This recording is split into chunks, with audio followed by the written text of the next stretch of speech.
Il faut tout faire quand on est patron de porcelaine. Hein.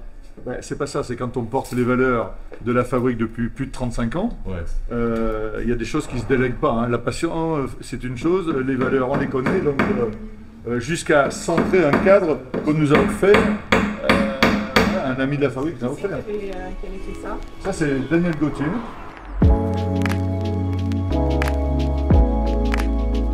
C'est un bel anniversaire, 200 ans pour les porcelaines de la fabrique, une usine à la campagne qui innove et rayonne partout dans le monde.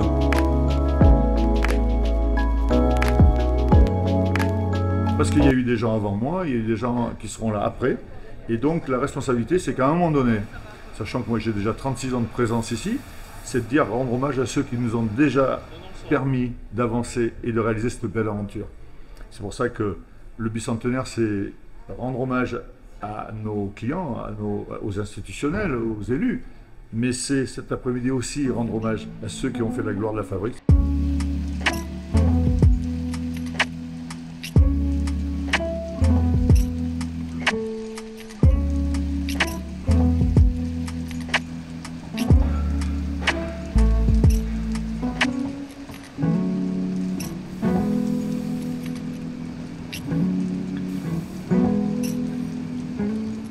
Une entreprise de 200 ans ne se pilote pas comme une start-up.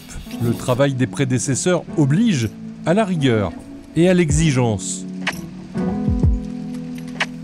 Je pense que de la part du personnel, c'est quand même merveilleux de se dire 200 ans d'existence dans la nature. C'est une forme de respect. Ça amène le respect, ça amène des solidarités entre les gens, ça amène... je pense que c'est on a du mal même à se poser la question 200 ans. Qu'est-ce que c'est 200 ans? C'est fou, ouais.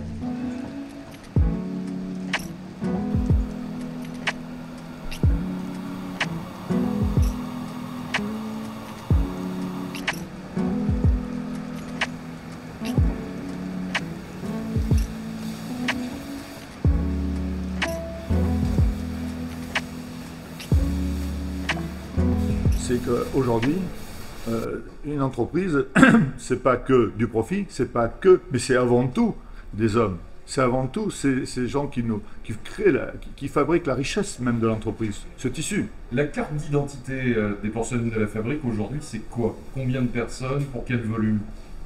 Bah, la fabrique, ça reste une manufacture, je dis bien une manufacture, à taille humaine. C'est plus de 70 personnes.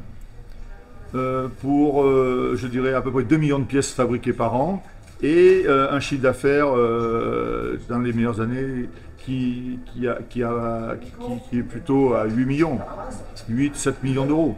C'est une vraie référence, que ce soit en France ou même à l'étranger. Et c'est vrai que dès lors qu'on parle porcelaine, on parle Limoges. Et après, on peut élargir, puisque là, on est à la fabrique, sur le secteur de la commune de Saint-Brice, mais sur la communauté de communes Porte Océane du Limousin. On sait que c'est une entreprise qui a su se développer, qui a su évoluer, qui a su s'adapter aux nouvelles technologies également pour faciliter le travail de ses personnels, pour le rendre moins dur, parce que moins physique. Donc c'est vrai qu'on est à l'écoute et on essaye de faciliter autant que l'on peut les relations administration, on va dire, entreprise, ou même communauté de communes entreprise.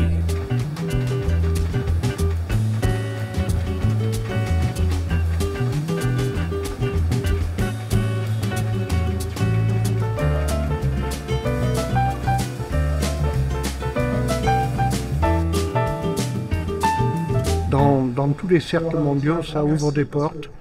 C'est une reconnaissance absolue dont ne se rendent pas compte ni les Limougeaux, ni les Limousins. Limoges brille par cette porcelaine et ce qui est très agréable aujourd'hui, c'est que Daniel Betoul est le seul à m'avoir accompagné des porcelainiers sur un challenge qui était fou, celui de transformer un plateau en plastique et en faire une belle assiette en porcelaine avec des compartiments pour les petits parce que ce matériau est neutre. Et donc il a su mobiliser les producteurs de pâtes pour travailler une pâte plus légère et plus résistante, les fabricants de moules, cette recherche collège, lycée, donc vraiment la créativité. Et c'est fantastique parce qu'aujourd'hui, quand je vais dans les réunions de l'UNESCO, je présente l'assiette et elle est connue mondialement.